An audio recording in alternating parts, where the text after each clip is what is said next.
আসসালামু আলাইকুম। আজকে আমরা দ্বিতীয় ক্রম বিক্রিয়া কি এবং দ্বিতীয় ক্রম বিক্রিয়ার বেগ ধ্রুবকের গাণিতিক সমীকরণটা প্রতিপাদন বা উপপাদন করার চেষ্টা করব। আমাদের দ্বিতীয় ক্রম বিক্রিয়া সম্পর্কে এর আগেও আমরা জেনেছি ফার্স্ট ইয়ার বা সেকেন্ড ইয়ারে। এখন আবার নতুন করে জানার মতো কিছুই নেই। তাহলে চলো যে শুরু করা যাক দ্বিতীয় ক্রম বিক্রিয়াটা কি। যে বিক্রিয়ার হার, আমরা বিক্রিয়ার হার বলতে কি জানি যে minus dc divided dt. C দ্বারা তো অবশ্যই আমরা বিক্রিয়ার ঘনমাত্রাটা বুঝিয়ে থাকি, তাহলে মাইনাস ডিসি ডিভাইডেড ডিটি সমানুপাতিক আমাদের সি স্কোয়ার, এই ধরনের কিছু ছিল তাই না। তাহলে যে বিক্রিয়ার হার বলতে শুধুমাত্র আমরা এতটুকু অংশের বুঝি ডিসি ডিভাইডেড ডিটি, এই অংশটা শুধুমাত্র আমরা বিক্রিয়ার হার বলতে বুঝিয়ে থাকি। আর তোমাদের বিক্রিয়ার হার এক বা একাধিক, আমাদের একটা বিক্রিয়ার ঘনমাত্রারও হতে পারে, আবার দুইটা বিক্রিয়কের দুইটি আলাদা অণুর ঘনমাত্রার পরিবর্তনের দ্বারাও সংঘটিত হতে পারে, তাহলে সেটাকে আমরা দ্বিতীয় ক্রম বিক্রিয়া বলে থাকি। এই যে আমাদের সি দ্বারা কি বুঝিয়ে থাকি, সি দ্বারা আমরা ঘনমাত্রাটাকে বুঝাই। আর এখানে স্কোয়ার দেওয়া হয়েছে কেন, স্কোয়ার বলতে আমরা শুধুমাত্র দুইটা অণুর ঘনমাত্রা বুঝিয়ে থাকি, এজন্য দুইটার ক্ষেত্রে স্কোয়ার ব্যবহার করা হয়েছে। আর তোমরা তো জানোই যে মাইনাস চিহ্নটা কখন হয়, যখন আমাদের ঘনমাত্রার পরিবর্তনটা ঋণাত্মক দিকে হয়ে থাকে, তখন সেই ক্ষেত্রে আমরা মাইনাস ইউজ করে থাকি।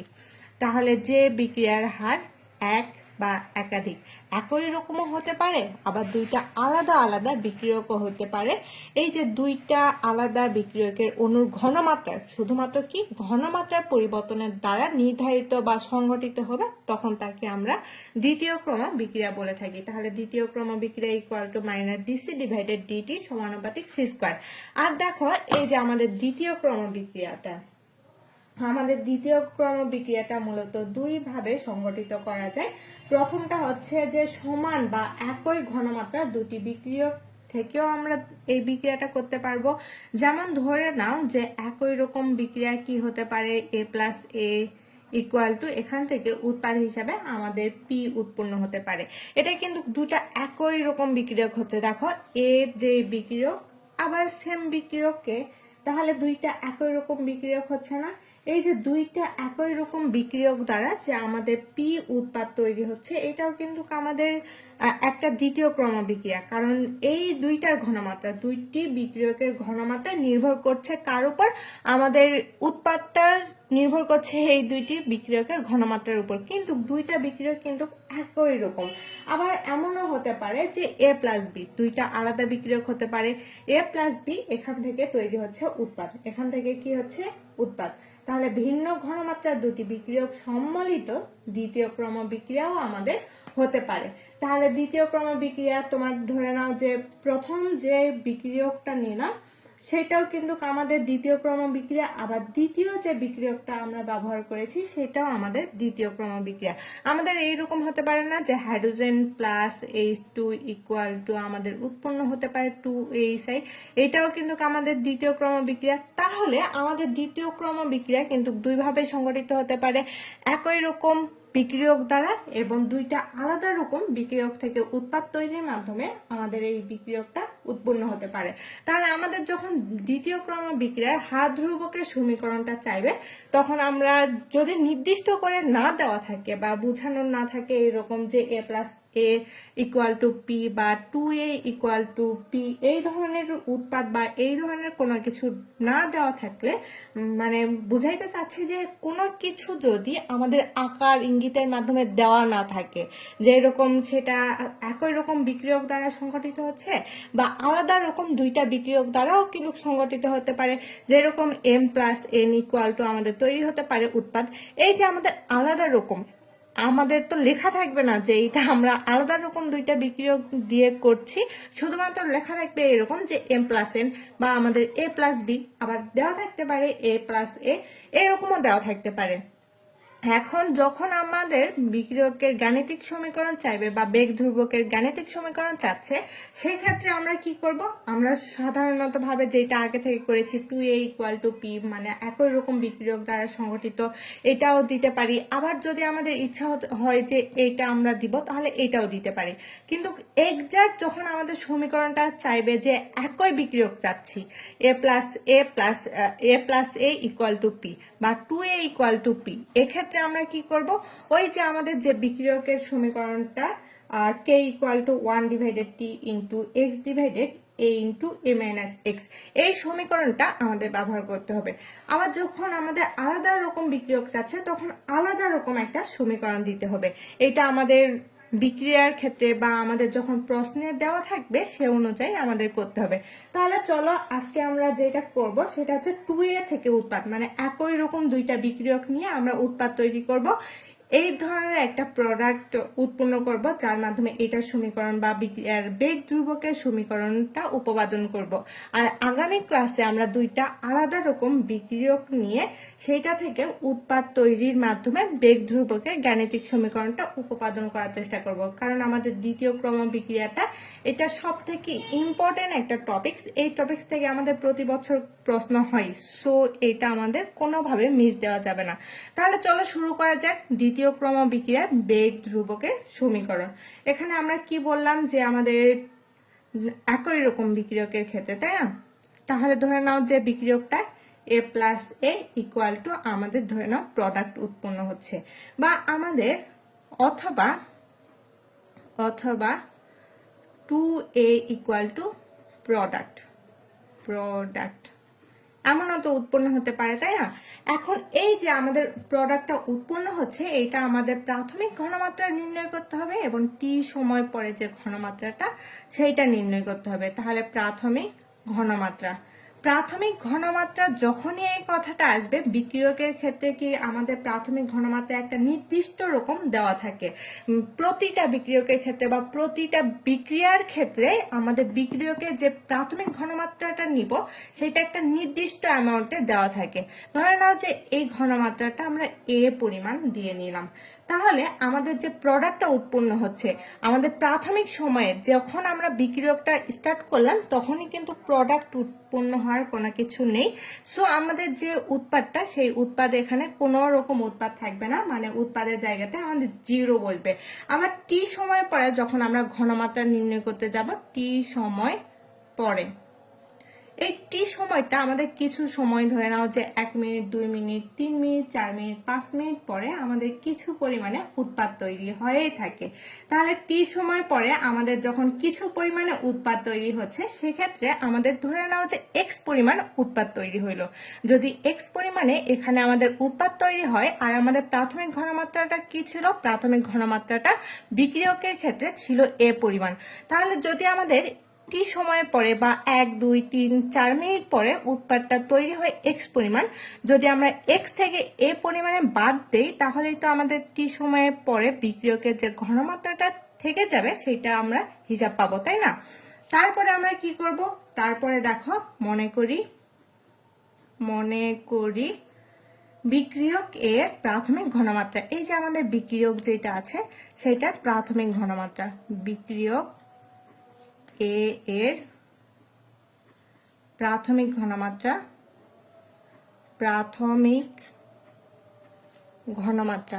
বিক্রিয়ক এ এর প্রাথমিক ঘনমাত্রা আমরা কত নিলাম এ মোল পার লিটার।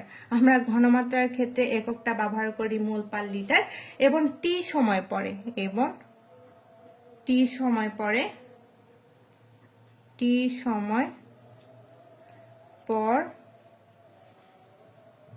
এর ঘনমাত্রাটা হবে এক্স মোল পার লিটার।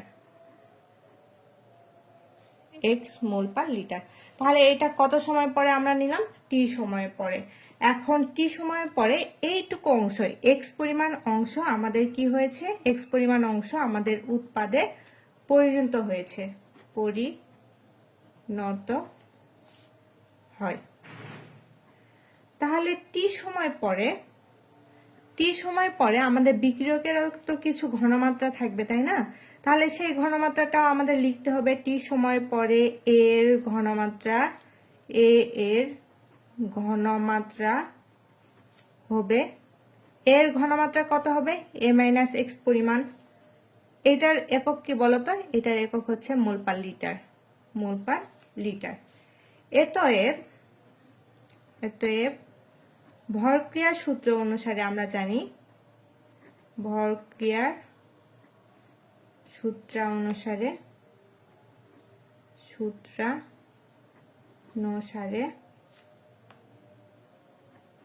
ভরক্রিয়ার সূত্র অনুসারে টি সময় পরে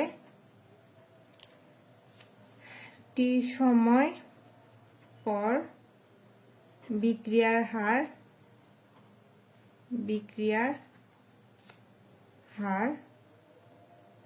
টি সময় পরে বিক্রিয়ার হার কি হবে বলতো, টি সময় পরে বিক্রিয়ার হার হবে dx ডিভাইডেড dt সমানুপাতিক a মাইনাস এক্স স্কোয়ার। এইরকমই তো হওয়ার কথা। এখন তোমাদের প্রশ্ন হতে পারে যে ভরক্রিয়ার সূত্রটা কি ছিল। আমাদের ভরক্রিয়ার সূত্র অনুসারে আমরা জানি যে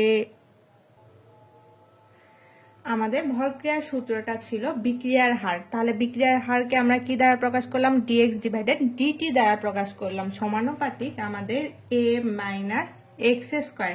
এটা তাহলে বিক্রিয়ার হার বিক্রিয়কের ঘনমাত্রা সমানুপাতিক, এইটাই ছিল আমাদের ভরক্রিয়ার সূত্র। তাহলে তোমাদের প্রশ্ন হতে পারে যে আমরা যখন দ্বিতীয় ক্রম বিক্রিয়া দিয়েছিলাম সেক্ষেত্রে আমরা মাইনাস ইউজ করেছিলাম, কিন্তু এক্ষেত্রে আসার পরে যখন আমরা ভরক্রিয়ার সূত্রটা লিখলাম তখন কিন্তু আমরা মাইনাস চিহ্নটা ইউজ করি নাই। এখন প্রশ্ন হতেই পারে না যে আমাদের মাইনাস কেন ইউজ হলো না, কারণ আমাদের বিক্রিয়কের প্রাথমিক ঘনমাত্রাটা আমরা ধরে নিয়েছি a মোল পার লিটার, এবং আমাদের টি সময় পরে যখন আমাদের x পরিমাণ, a থেকে x পরিমাণ উৎপাদে পরিণত হচ্ছে, তাহলে টি সময় পরে অবশিষ্ট ঘনমাত্রাটা কিন্তু আমাদের a মাইনাস এক্স পরিমাণ, তাই না? তাহলে আমাদের বিক্রিয়ার হার বিক্রিয়কের ঘনমাত্রার বর্গের সমানুপাতিক বলছে। তাহলে আমাদের কি ছিল, বিক্রিয়ার হার বিক্রিয়কের ঘনমাত্রা কি a মাইনাস এক্স, এই ঘনমাত্রার বর্গের সমানুপাতিক। তাহলে বিক্রিয়ক তো আমরা টি সময় পরে এটাই পেয়েছিলাম যে a মাইনাস এক্স পরিমাণ, এই জন্য আমাদের বিক্রিয়ার হারটা dx ডিভাইডেড dt সমানুপাতিক a মাইনাস এক্স স্কোয়ার।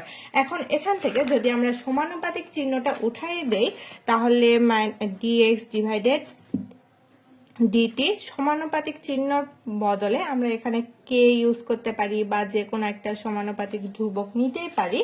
তাহলে এখানে আমরা কেটাই সাধারণভাবে ইউজ করি, সো এখানে আমরা কে ইউজ করলাম, কে a মাইনাস এক্স এর উপর স্কোয়ার।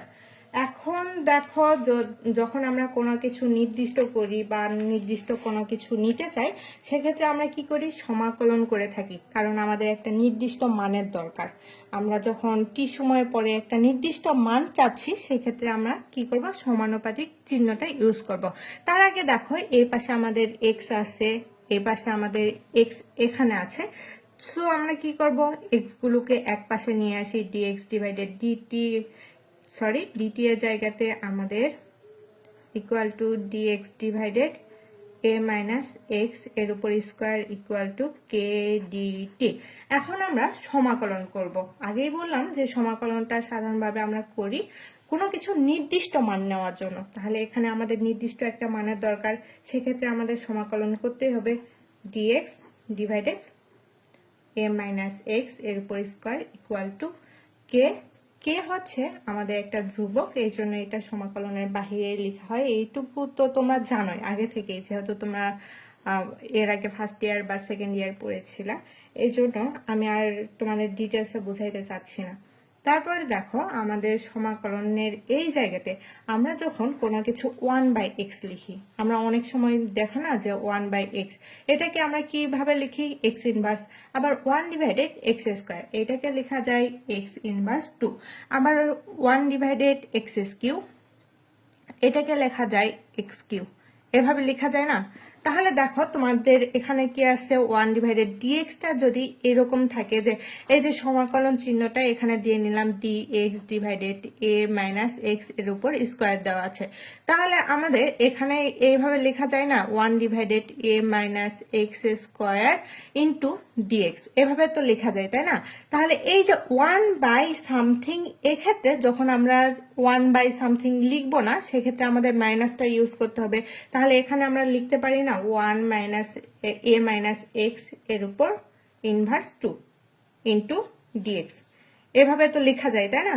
তাহলে এই অংশটুকুই আমরা ডিটেলসে না লিখে এখানে শুধুমাত্র আমরা কি লিখবো a মাইনাস x এর ইনভার্স 2 ইন্টু এখানে কি থাকবে dx ইকুয়াল টু, যখন আমরা একটা সূত্র জানি, সূত্রটা হচ্ছে সমাকলন of dx equal to x plus c।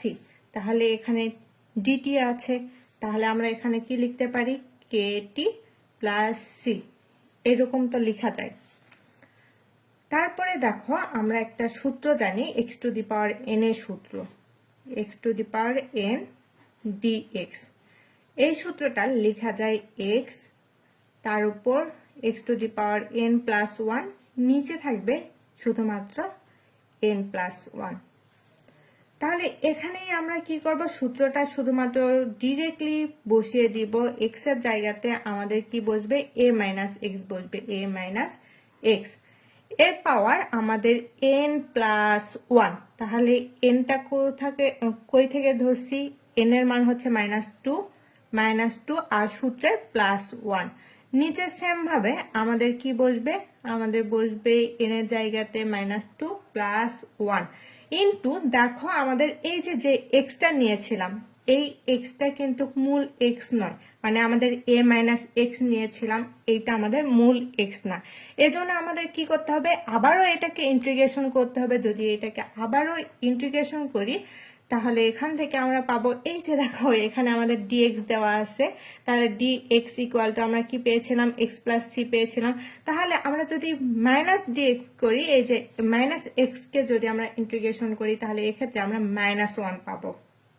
তাহলে -1, এই পাশে কি ছিল kt প্লাস c, এই অংশটা থেকেই যাবে। তারপরে দেখো যদি আমরা এইটাকে ক্যালকুলেশন করি a মাইনাস x এর উপরে ইনভার্স, নিচে আমাদের -1 ইন্টু এই পাশে আমাদের -1 equal to kt plus c। তাহলে এই যে -1 এই -1 কেটে যাবে, আমাদের মূলত থাকবে কি a মাইনাস x এর উপর inverse 1 equal to kt plus c। তাহলে এই যে আমরা এটাকে কিভাবে লিখতে পারি, x ইনভার্স এটাকে লিখলাম 1 বাই x, x স্কয়ার এটাকে লিখলাম 1 বাই x স্কয়ার। তাহলে আমাদের a মাইনাস x ইনভার্স এটাকে আমরা লিখতে পারি না 1 ডিভাইডেড a মাইনাস x। তাহলে সামথিং এর উপরে যখন আমরা -1 থাকে তখন আমরা এটাকে 1 বাই সামথিং লিখতেই পারি। তাহলে এখানে আমরা কি করব, এখানে আমরা লিখে দিব 1 বাই সামথিং, 1 মাইনাস x এর উপর পাওয়ার, সরি এখানে কোনো পাওয়ার হবে না, equal to kt plus c। তাহলে এই যে 1 divided a minus x equal to kt plus c যে অংশটা পাইলাম, এটাকে আমরা 1 নম্বর সমীকরণ দিয়ে দিই। এখন আমাদের যখন বিক্রিয়া শুরু করেছিলাম, যখন বিক্রিয়া শুরু হয়েছিল, বিক্রিয়া শুরুতে আমাদের সময় কি ছিল, সময় ইকুয়াল টু 0। যখন আমরা বিক্রিয়া শুরু করি তখন আমাদের t ইকুয়াল টু 0। যদি t ইকুয়াল টু 0 হয়, মানে সময় যখন থাকেই না, বিক্রিয়াটা শুরু হচ্ছে, তখন আমাদের x ইকুয়াল টু 0 হয়, কারণ এই সময় তো আমাদের উৎপাদ পাওয়া যাবে না, এই জন্য x ইকুয়াল টু 0। তাহলে t ইকুয়াল টু 0 যখন, তখন আমাদের x ইকুয়াল টু 0, এটা আমরা কি করব, 1 নম্বর সমীকরণে বসিয়ে পাই। এটা 1 নম্বর সমীকরণে বসিয়ে, 1 নম্বর সমীকরণে বসিয়ে তাহলে মূলত আমাদের এই পাশে থাকলো কি 1 divided x, 1 divided a minus x equal to kt plus c। তাহলে আমাদের এক্স এর মান কত ছিল? এক্স এর মান ছিল 0, a minus 0 equal to k into 0 plus C. তাহলে আমাদের এখান থেকে আমাদের সি এর মানটা থাকবে কি? সি এর মান থাকবে 1 divided A equal to c. এই যে তাহলে c equal to 1 divided a, এটা আমাদের সি এর মানটা আবার কি করব? 1 নম্বর সমীকরণে বসিয়ে পাই। সি এর মান 1 বসিয়ে, তাহলে সি এর মানটা যখন আমরা 1 বসাবো, 1 নম্বর সমীকরণটা ছিল 1 divided A minus X equal to KT plus C. তাহলে সি এর জায়গাতে 1 ডিভাইডেড এ ইকুয়াল টু কেটিটা কেটি এর জায়গাতে থাক, আমরা এ গুলোকে কি করব? এক পাশে নিয়ে আসবো। 1 divided A minus x minus 1 divided a, তাহলে equal to Katie equal to, এখানে যদি আমরা লসাগু করি, এখান থেকে তো আমাদের কমন নেওয়া যাবে, তাই লসাগু করা যাবে। তাহলে এখানে যদি আমরা লসাগু নেই A into A minus X, এখান থেকে আমাদের কি থাকবে? দেখো A minus A plus X equal to Katie equal to X divided A into A minus X. এটাকে আমরা 2 নম্বর সমীকরণ দিয়ে দিই। এই যে আমরা 2 নম্বর সমীকরণ যেটা পাইলাম, এইটাই হচ্ছে আমাদের বিক্রিয়ার হারের সমীকরণ। তাহলে এটাকে আমরা লেখা যায় কে ইকুয়াল টু 1 ডিভাইডেড টি, এখানে এই পাশে আমাদের টিটা গুণ অবস্থায় আছে, যখন আমরা সাইড চেঞ্জ করব এটা ভাগ হয়ে যাবে, তাই না? তাহলে K equal to 1 divided T into X divided A minus X into A, এটাই হচ্ছে আমাদের বিক্রিয়ার হারের সমীকরণ। তাহলে বিক্রিয়ার হারের সমীকরণ আমরা প্রথম থেকে একটু একবার রিপিট করে নিই। যখন আমরা দ্বিতীয় ক্রম বিক্রিয়া দেখলাম, দ্বিতীয় ক্রম বিক্রিয়া মূলত 2 ভাবে করা যায়। একটাতে 2টা অংশের মানে 2টা বিক্রিয়কের ঘনমাত্রা সমান রেখে, আর একটা হচ্ছে 2টা আলাদা আলাদা ঘনমাত্রার উৎপাদ নিয়ে, বিক্রিয়ক নিয়ে একটা নতুন উৎপাদ তৈরি হবে, এরকমও হতে পারে। তাহলে আমরা প্রথমত যেটা করেছি সেটা হচ্ছে 2টা একই রকমের বিক্রিয়ক নিয়ে আমরা উৎপাদ তৈরি করেছি। তারপরে আমরা এটা প্রাথমিক ঘনমাত্রা এবং টি সময় পরে ঘনমাত্রাটা দেখে নিলাম। তাহলে প্রাথমিক ঘনমাত্রাটা আমাদের এক্স এবং প্রোডাক্ট যেটা থাকবে, প্রাথমিক ঘনমাত্রায় কোনো ধরনের প্রোডাক্ট উৎপন্ন হয় না, তাহলে এই ক্ষেত্রে আমাদের প্রোডাক্টটা হচ্ছে 0। কিন্তু টি সময় পরে আমাদের এক্স পরিমাণের প্রোডাক্ট উৎপন্ন হয়েছে, আর এই এক্স থেকে যদি এটাকে মাইনাস করে দিই, তাহলে টি সময় পরে বিক্রিয়ক কতটুকু থাকবে সেটা জানা যায়। আবার আমাদের ভর ক্রিয়ার সূত্র অনুসারে আমরা জানি যে ডিএক্স ডিভাইডেড ডিটি সমানুপাতিক এ মাইনাস এক্স স্কোয়ার, কারণ ভর ক্রিয়ার সূত্রটা এমনই ছিল। তারপরে আমরা সরাসরি কি করেছি? ক্যালকুলেশন করেছি। ক্যালকুলেশন করে ধাপে ধাপে আমরা সূত্র প্রয়োগ করার মাধ্যমে সি এর মানটা ব্যবহার করব, সি এর মানটা বের করলাম। সি এর মানটা আমরা আবার 1 নম্বর সমীকরণে বসিয়ে দিলাম। 1 নম্বর সমীকরণে বসিয়ে দেওয়ার পরে আমাদের কে এর যে মানটা বের হইল, সেটাই হচ্ছে আমরা আমাদের দ্বিতীয় ক্রমবিক্রিয়ার বেগ ধ্রুবকের গাণিতিক সমীকরণ উপপাদন। আসসালামু আলাইকুম।